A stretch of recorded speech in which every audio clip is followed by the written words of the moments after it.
Welcome to another episode of Lima Shenanigans 1977. It's either Wednesday or Saturday night, and you know what that means.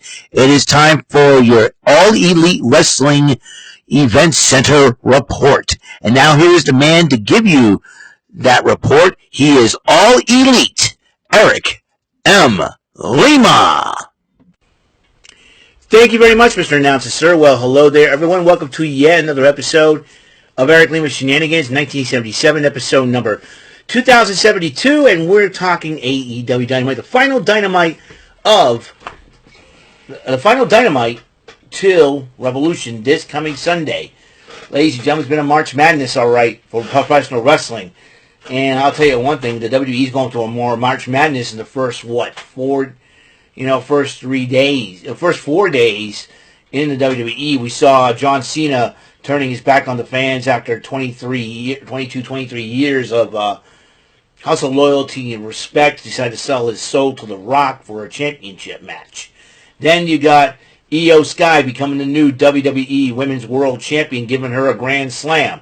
Then, last night, Shawn Spears defeated Tony D'Angelo in the main event to become the new North American Champion. Then, on the last episode, I reported about WWE Evolve and so a lot of things are happening. Everything is evolving. Everything's changing. You're talking about seismic shift. And then I come to find out also that Natalya will be working the Crockett Cup in the NWA. Looks like the NWA wants to work with the WWE. Now, if that's the first crossover, and with NXT and TNA doing crossovers, this is going to be a seismic shift for the WWE. And believe me, AEW needs to step up their game. And either they're going to look at the WWE and think, I'm hoping that Tony Khan can swallow his freaking pride for once, go to the WWE for help, and possibly work together. Next one, Tony Khan is a man full of pride. Tony Khan is trying to be like Vince McMahon, in my personal opinion, and that is not a good thing when it comes to wrestling and doing business. I think Tony Khan's behaving like a Vince McMahon. That's not acceptable, dude, in my personal opinion. I don't know if the Young Bucks got inside his head or what, but, you would think with Cody Rhodes in the WWE, you would get some connections, but I don't know. Tony Khan is really making the mistakes, man, I'm telling you. But the only thing he's got, going for AEW right now, look at the women's division. You got Timeless Toni Storm. We'll talk about her in a minute. And Harley Cameron. I think, my personal opinion, those two have brought a lot to the women's division. A lot of wrestling personality, and have a lot of fun with it, You think about Mercedes Moné. A lot of people don't like Mercedes Moné. Trust me on this one. So let's get going here. And MJF is one of the reasons why AEW has been pretty successful. And not totally successful, but it's been staying in business for a long time. Addresses Hangman Adam Page as they get ready for their match at Revolution. And then Tony Schiavone oversaw the contract signing between Swerve Strickland and Ricochet. And as you know, will also be a number one contenders match for the AEW World title. So whoever wins that match will face either Cope or Jon Moxley down the road for that title shot. And then after the contract's been signed, both of them had a confrontation. And Ricochet tried to attack Swerve Strickland with a pair of scissors. But Swerve Strickland was ready for that and had a pair of scissors and hit Ricochet on the head. And Ricochet's head started busting open, bleeding after that.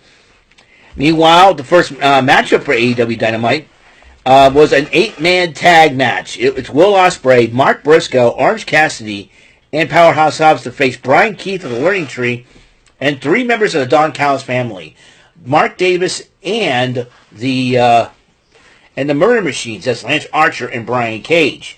Don Callis joins on commentary, and Ospreay, Cassidy, and Mark Briscoe, and Powerhouse Hobbs did pick up the victory, but then the Don Callis family decided to attack Hobbs and Ospreay after the matchup. Mainly their focus was on Ospreay.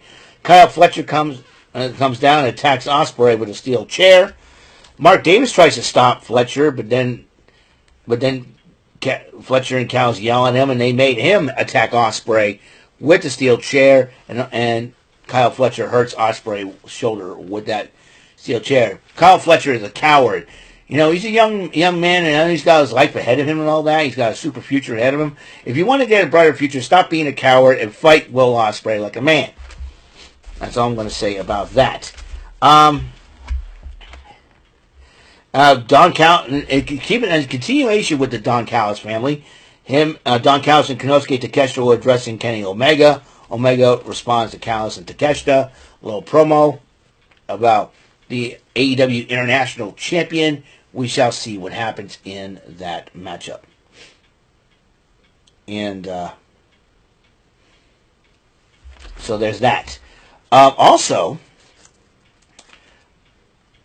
Cope went one-on-one with Wheeler Yuta, and you would expect Cope to go after Wheeler Yuta, with full of P&V, beat him down to the point where Yuta probably won't even get up. He did a collar elbow tie, but he was wrestling Yuta very carefully, and I think Cope is probably sensing that if he beats down Yuta to the bloody Pope, Moxley might want to come down to save him, and I think Cope, Adam Copeland, a.k.a. Edge, possibly notices, something he feels something differently about Wheeler Yuta. The reason why I'm not calling him the Quantum Ranger on crack because Wheeler Yuta is thinking, because Cope decided to wrestle Wheeler Yuta, and we ended up picking up the victory. But then Cope addresses Yuta and helps him up, shakes his hand because this is what respect is all about. And he walks away. Doesn't attack Yuta after the matchup. Now, Wheeler Yuta wants to know what the heck is going on. He's a little bewildered about it. And here comes Jon Moxley. He gets in his face, gets right in Wheeler Yuta's face, and gets buddy, shoves him a couple of times, and then Wheeler Yuta shoves Moxley and basically walks away. And as he walks away, Jon Moxley is a little upset. He's gone nuts. And he's bewildered. And then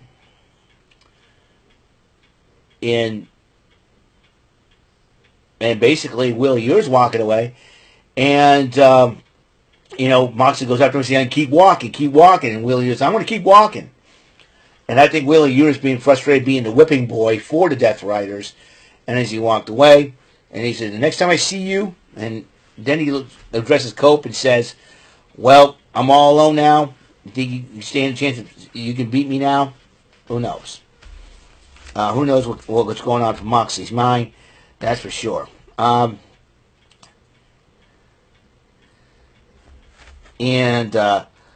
Outriders were preparing for their tag team title match this Sunday as they face the Hurt Syndicate for the tag team championships. And those, the youngest wrestlers alive, as they call themselves, and I call them the Kings of Retro. That's what the Outrunners to me are, the Kings of Retro. And they got some good personalities. They're pretty funny. Miso's got him. Yeah. I remember they were part of OVW. Miso's got him. Really cool guy. And then Renee Paquette interviewed MJF, who keeps running his mouth about Hangman Adam Page. Hangman Adam Page pulls up in his truck, and MJF takes off, running. So, where are you going, MJF? And Adam Page spotted possibly MJF, and he starts pounding away on him. And then as it was some random dude that looks like MJF. He made me do it. And MJF blindsides Hangman Adam Page from behind. And then Hangman Adam Page was beating him up to the point where, he knows all of MJF's moves. But then MJF faked an injury as Hangman Adam Page went to go hit the buckshot lariat, and he got low blowed by MJF, knocking him down. And then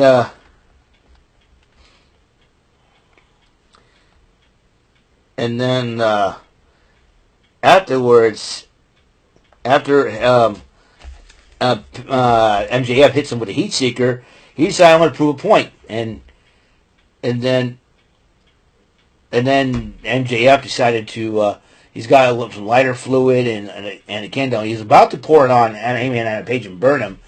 And then the referees and officials and security stopped him, and MJF screaming, let me prove my point! Ah! He was about to burn the guy alive. What is he, Kane? Sheepus. That Beavis-looking butthead MJF. Hope Hangman Adam Page hits him with a buckshot lariat and lariats his head off and knocks it into the third row. I don't know. That's what happened. Meanwhile, Lexi Nair interviewed Ash Hamilton, who was the director of Queen of the Ring, talking about Mildred Burke. And then Timeless Tony Storm showed up and talked about the film, and Ash Hamilton called her the leading lady. And she said that she was upset that her nude scene was deleted. Oh, Lord, the nude scene with Timeless Tony Storm. I would pay good money to see that. But forgive me. I know I'm a Christian. I'm not supposed to talk like that, but forgive me, folks out there. Listen, I'm a guy, too. So, anyways, but Timeless Tony Storm's got no filter anyways. She's a crazy woman, but I love her. I love Timeless Tony Storm. And then the director explained to her it's just PG-13. Regardless, I'm going to go see this movie. It looks like it's going to be a good movie. And looking forward to it.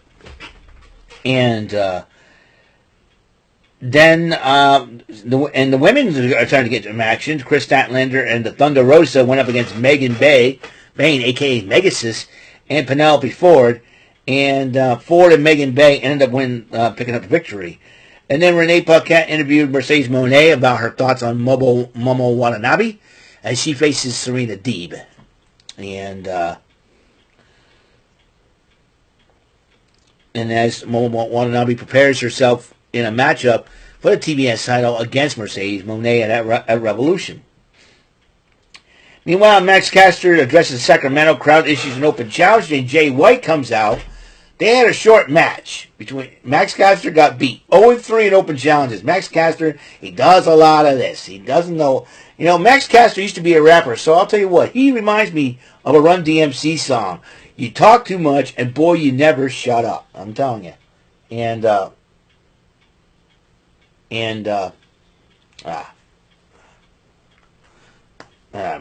my ears are itchy. A little wax came out of this thing. Anyways, so after the matchup, though, Jay White addresses Cope and Moxley. He says he'll take on the winner. Well, you forgot. You got Swerve and Ricochet challenging you. And you got Christian Cage with his, contract, the casino contract that he has, Casino Battle Royal contract in his hands. So he can catch that sucker in any time. So not only that, you got Cope and Moxley, Jay White throwing his middle in the hat. You got Ricochet and Swerve and Christian Cage, 6 men that want the AEW World Championship. 5 men want it. Moxley has it. It's going to be insane. And then Renee Paquette interviewed Timeless Tony Storm once again and Mariah May. Mariah May said, "Is this what you want?" and all that. And Mariah May got a little violent. And I think Mariah May threw something at Tony Storm, who just sat there. And then she goes, "I seriously pray neither of you get hurt." He goes, "Pray for her." And so, yep, both women were staring at each other. This is going to be a Hollywood-ending matchup between Timeless Tony Storm and Mariah May. AEW Women's World Title on the line. It's going to be nuts. And Tony Storm, I think you're going to see a different kind of Timeless Tony Storm that we have not seen in a while. And when she gets serious, she'll get serious, let me tell you. And then the tag team main event. Swerve Strickland and Brody King went up against Ricochet and Kazuchika Okada, the AEW Continental Champion. And I'll tell you what, Kazuchika Okada has made really one big dumb mistake. You don't mess with the big man. You don't mess with Brody freaking King. He can get at you, man. And they had the match won until Ricochet used Okada's belt and hitting Swerve Strickland and made the pinfall. And Ricochet and Okada won the match. That's going to be nuts, folks. In the meantime, between time. Well, that's all the time we have on this show. Episode number 2072, the final AEW Dynamite before Revolution this Sunday. Well, not only that, ladies and gentlemen, coming tomorrow, my birthday. Tomorrow's my birthday. Press your luck. TNA, rant and raves on my birthday. What more can a guy ask for? I'm looking forward to it, folks, and I can't wait.